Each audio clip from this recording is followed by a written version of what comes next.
Здравейте, вие гледате Активни варненци, аз съм Николай Танчев, а днес ще ви срещнем с Максим Нетков, който е архитект и от години се занимава с една по-добра градска среда, а и помага на организации в обществена полза, като Таляна, пространствата на Варна. И знаем, че Максим от известно време се занимава с едно приложение, което създава една по-добра градска среда.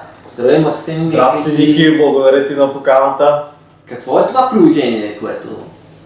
Това е една стара моя идея, която е всеки човек, независимо дали архитект, не архитект, който иска да преобрази средата си, да може да го направи по един лесен и бърз начин, дори да не може да го рисува, да може бързо и лесно да си направи един колаж на определено градско пространство, как си го представя. Това е интернет платформа, в която всеки може да влезе и може да създаде града като такъв, какъвто го предпочита. Точно така. Примерно слизаш на крайбрежната алея, тя както ни е почистена сега от коли, тръгваш да мечтаеш какво искаш да се случи с тази крайбрежна алея и с платформата добавяш няколко дръвчета, добавяш нещо за деца, добавяш някой фитнес уред на открито за трениране, добавяш някои възрастни хора по пейките, Добре, това за гледането, такива неща. Това е игриво, това изглежда интересно, но може ли да се приложи от местната управа да стане Варна на по-добро място?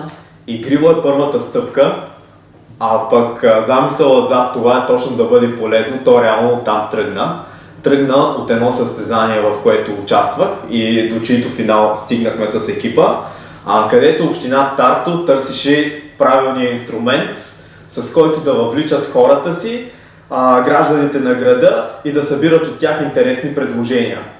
И ние описахме как ние си представяме един такъв инструмент, започнахме да работим с общината, имахме възможност да реализираме неговия прототип и пилотната версия и в момента го тестваме там в естонския град. Как вие, архитектите, си представяте Варна? Как е това възможно днес?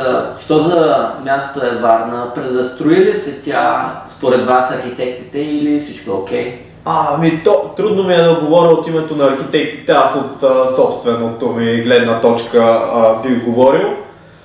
Това е субективно отношение. Това е субективно, да, едни казват много ми е презастроено, други казват много ми е провинциално. За мен аз ще използвам термина непропорционално застроено. Дори не знам дали има такъв термин. Гледаме как изглежда Варна в нейното историческо ядро. Там тя вече е достигнала ли лимита си на презастрояване? Или може още? Това е трудно да се каже. Субективното ми мнение специално за центъра е, че някак е доста гъсто. И то едно е гъсто, има градове с много по-голяма гъстота, които изглеждат окей. Обаче на мен не ми е окей, че до една, примерно, стара хубава постройка, двоетажна, изведнъж, в момента можеш да построиш нещо на 5, 6, 7 етажа. Съответно, винаги ще се намери инвеститор, който иска да си максимизира печалбата и да го построи. Във Варна има сгради, които са символни, като репери, като общината или хотел Черноморе, каквито и да са те в своя изглед, те все пак имат едно специфично място. Какво мислиш за идеята сега до общината да се купне една сграда на библиотеката за сметка на парка там?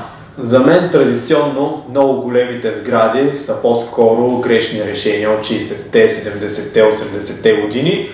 Доказателство е, като минеш покрай хотел Черно море, обикновено вятърът те издухва. Като минеш покрай общината, вятърът те издухва. Хората, дето живеят там на север, северо-исток, северо-запад, те много слънце не виждат.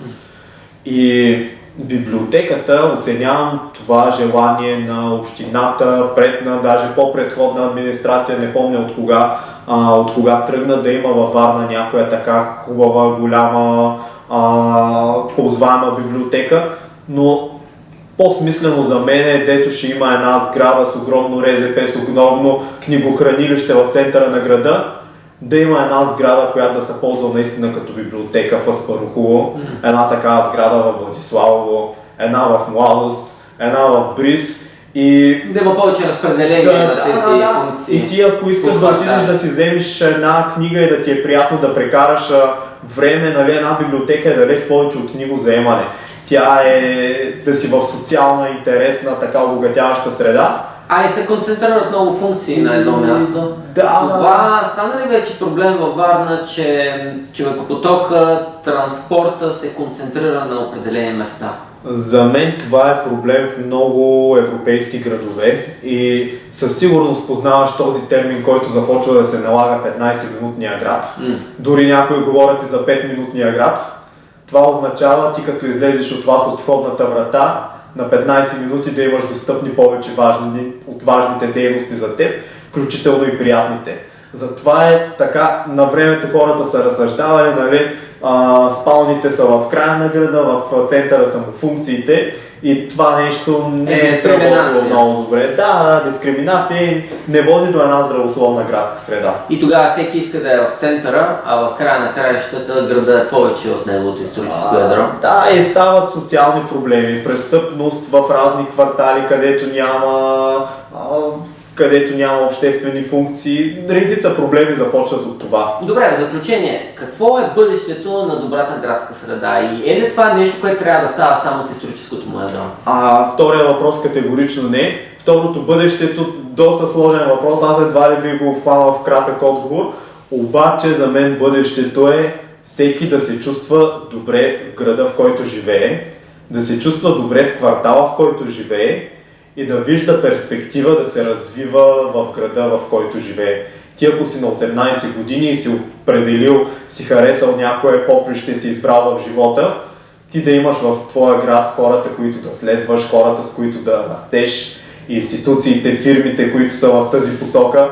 За мен това е успешния град, а не да гледаш как да избягаш от този град и да си продадеш в един момент и имотите, и децата ти да са в чужбина и така. Обаче една възможност да покажеш какви са твоите представи за едно добро градско място е Co-Town, което е възможно за всеки да реализира своите желания за по-добра градска среда.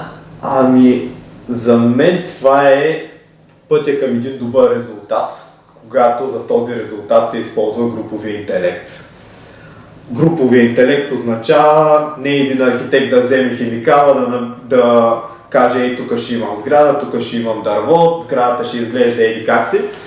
Това пак е хубаво да стане, но това да стане след часове дискусии, когато хората са си казали какво искат, бизнесите от квартала са си казали какво искат и тогава няма да работи егото на архитекта, ще работи общественото мнение, на което един добър архитект ще намери начин да го пресъздаде в правилната форма. Ето това ще бъде устойчиво развитие. Благодарим ти, Максим, за това, че беше наш гост. Много благодаря. За вниманието. Довиждане.